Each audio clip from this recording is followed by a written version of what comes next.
तो गाइस मैं फिर आ चुका हूँ एक न्यू वीडियो लेके। तो आज मैं आपको बताऊंगा कि how to utilise the whole year as a NEET aspirant. और आप एक अगर कुछ बैच सब्सक्रिप्शन ले रहे हो तो मैं बात कर रहा हूँ आज एक इन बैच के बारे में। एक इन 2.0 को आप कैसे यूटिलाइज करोगे और आपका प्रिपरेशन एकदम स्मूथ और इजी करोगे। और सबसे उसको करने के लिए आपको सबसे बड़ी एक चीज़ करनी पड़ेगी, कंसिस्टेंट। आपको डेली पढ़ना पड़ेगा। ऐसे नहीं कि आप एक दिन पढ़े और उसके बाद 2-3 दिन फिर आप ये करते होगे तो आपको बैकलॉग क्रिएट हो जाएगा। और बैकलॉग में अगर बात करूँ, ड्रॉप ईयर हो, फ्रेश ईयर हो, कुछ भी हो, बैकलॉग एक ऐसी चीज़ है जिसको आपका प्रिपरेशन को पूरा बर्बाद कर देगा दोस्त। क्योंकि बैकलॉग सिर्फ क्रिएट नहीं होता, बैकलॉग आपका माइंडसेट को भी बिगड़ा देता है। क्योंकि आपको जब लगेगा कि मेरा, जैसे कि मैं एग्जांपल बोलूँ कि मेरा 2-3 चैप्टर का बैकलॉग हो गया, तो आपका दिमाग में चलेगा कि मेरा 2-3 चैप्टर का बैकलॉग है, मैं कैसे कवर करूँगा।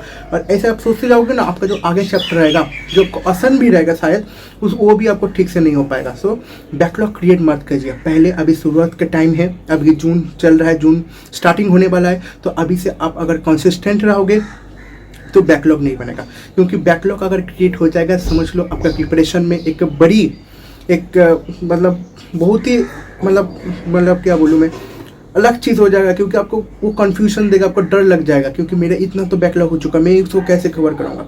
तो पहले से आप अगर एक चीज़ से ध्यान रखिएगा, बैकलॉग क्रिएट मत कीजिए। अगर 2 लेक्चर हो रहा है आपका, जिस भी बैच में हो, आप जिस भी से मतलब कोचिंग सेंटर पे हो, उधर पे जितना लेक्चर हो रहा है कोशिश करिए डेली करने का और डेली का काम निपटाने का कोशिश करिए। क्योंकि वही बात है, एक बार बैकलॉग हो जाएगा तो उसको ख़त्म करने में भी टाइम लगेगा और आपको एक डर भी क्रिएट होगा।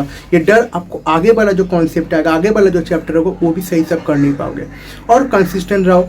और जो यूकिन 2.0 का कैसे यूटिलाइज करोगे, देखो यूकिन 2.0 का अगर मैं बात करता हूँ 2025 का, तो आप क्या कर सकते, 2026 का सॉरी, तो आप कर सकते हो डेली लेक्चर लो। तो जितना मेरे को पता है कि आपका डेली लेक्चर 3 लेक्चर होता है। पहला लेक्चर फिजिक्स होता है, then use chemistry, then as usual biological lecture होता है। तो अगर आप हो सके तो डेली लेक्चर लो। तो मैं रिकमेंडेड करूँगा फ्रेशर के लिए तो लाइव लेक्चर लेना चाहिए। अगर आप ड्रॉपर हो तो वो भी लाइव लेक्चर दे सकते हो, बट इफ़ आई रिकमेंडेड, तो अगर आप ड्रॉपर हो तो आप क्या करोगे, रिकॉर्डेड लो। क्योंकि रिकॉर्डेड में 1.5 या फिर 1.25x पे आप लेक्चर देख सकते हो। क्योंकि मैं अगर बोलूँ तो ड्रॉपर लोग को कॉन्सेप्ट तो पता रहता है थोड़ा बहुत, बट अगर आपको लेक्चर तो लेना होगा तो इसलिए आप क्या कर सकते हो, थोड़ा टाइम भी आपको बचाना होगा। ड्रॉपर ऐसा ड्रॉपर आपको क्वेश्चन प्रैक्टिस ज़्यादा करना पड़ेगा क्योंकि सिलेबस ऑलरेडी आपको हो चुका है। तो आप क्या करोगे, थोड़ा 1.5 या फिर 1.25x पे आप लेक्चर देख सकते हो। ये आप ऐसे कर सकते हो, ड्रॉपर के लिए मैं बोल रहा हूँ। फिर ऐसा तो भाई तुम लाइव लेक्चर लो क्योंकि वही आपके लिए बेहतरीन रहेगा। नाउ आप वो लेक्चर लिया, फिर उसका जो डेली डीपीपी आता है, डेली प्रैक्टिस प्रॉब्लम जो आता है, वो आप लो, वो आप करो, सॉल्व करो। मेरे हिसाब से फिजिक्स में अगर 20 क्वेश्चन रहे, केमिस्ट्री में 20 क्वेश्चन या फिर 10 क्वेश्चन भी रहता है, बायोलॉजी में जितना रहता है वो करो। और बायो के लिए मैं स्पेशली बोलूँगा, बायो के लिए आप लेक्चर के साथ साथ एनसीईआरटी जितना क्लास में पढ़ाया गया उस पार्ट का एनसीईआरटी जो है, उस पार्ट का एनसीईआरटी साथ साथ रीडिंग कर लो दोस्त। क्योंकि आगे जाके आपको बर्डन हो जाएगा कि इतना सारा रह जाएगा। तो मैं अगर बर्डन नहीं होना चाहते हो या फिर ओवरलोडेड नहीं होना चाहते हो तो डेली एनसीईआरटी साथ साथ कंप्लीट करते चलो। जितना टॉपिक हो चुका है उतना टॉपिक के एनसीईआरटी पढ़ लो और आगे बढ़ते चलो। और अभी फिजिक्स के लिए एक्स्ट्रा क्वेश्चन प्रैक्टिस कर सकते हो। जेईई मेन के पीओआईक्यू आप लगाओ और केमिस्ट्री में पीओआईक्यू लगाओ। फिर और अब एसी वर्मा या फिर डीसी पांडे की भी बुक यूज़ कर सकते हो अगर आपका ये सब चीज़ें ऑलरेडी कंप्लीट हो चुका है। नीट पीओआईक्यू, जेईई मेन पीओआईक्यू, तो ये अगर कंप्लीट हो चुका है। क्लास का क्वेश्चन, बेसिकली क्लास का क्वेश्चन, आप क्लास का क्वेश्चन पर ज़्यादा इंपॉर्टेंस हो। तो अगर क्लास में ही आपको देख लोगे कि आपका जेईई मेन पीओआईक्यू, नीट पीओआईक्यू सैल लोग ही करा देंगे। तो क्लास का नोट्स का क्वेश्चन अगर आप सब कर लो, फिर डीपीपी करो, देन आपको अगर टाइम रह जाएगा तो मॉड्यूल कर सकते हो। एक इन का मॉड्यूल, एक इन 2.0 का जो मॉड्यूल मिलता है वो आप PW से बाई करके खरीद करके, मेरे पास है ऑलरेडी, तो वो कर सकते हो आप।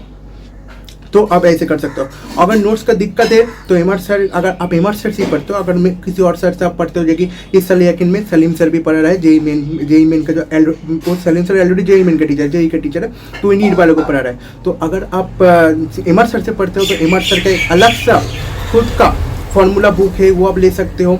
और उसका क्वेश्चन का भी बुक से, मतलब क्लास का जो क्वेश्चन है बुक में सर पूरा उसका कर दिया, वो लिख सकते हो। तो ऐसे ही यूटिलाइज करना है, आपका पूरा साल करना है, ये 1 महीने 2 महीने के बाद नहीं। अभी अगर इधर से बात कर तो करीबन 300+ days are there for NEET 2026, और अगर आपको यूटिलाइज करना है आपको पूरा ही ऐसे करना पड़ेगा। तो दोस्तों तब तक के लिए ओके बाय, आप पूरा यूटिलाइज करिए, आपका टाइम को अच्छे से हैंडल करिए और डेली टारगेट बनाइए, उसको अचीव करने की कोशिश करिए, जितना हो पाए ओवर बर्डन नहीं करना, और ऐसे भी नहीं करना बाद में कर लूँगा, क्योंकि अगर आप बाद में कर लोगे ऐसे छोड़ दोगे तो अगर आपको लास्ट में जाके सेम चीज़ होगा और फिर आपको 1 साल शायद और ड्रॉप लेना पड़ जाए। तो मैं इसलिए बोल रहा हूँ एज अ ड्रॉपर, मैं 3rd ईयर ड्रॉपर हूँ। एक मेरा सब्सक्राइबर और मेरा दोस्त ने पूछा था भैया आप कौन सा ड्रॉप ईयर में, मैं 3rd ईयर ड्रॉप कर रहा हूँ दोस्त, और मैं साइड में पार्शियल ड्रॉप कर रहा हूँ क्योंकि मैं BSc लूँगा। तो मेरे जैसा नहीं बनना है दोस्तों, तो आपको अगर फर्स्ट अटेम्प्ट में सेकंड अटेम्प्ट में क्लियर करना है तो ये रूल थोड़ा मेंटेन कर लेना दोस्तों, ये मेरा रिक्वेस्ट है। तो तब तक के लिए मिलता हूँ,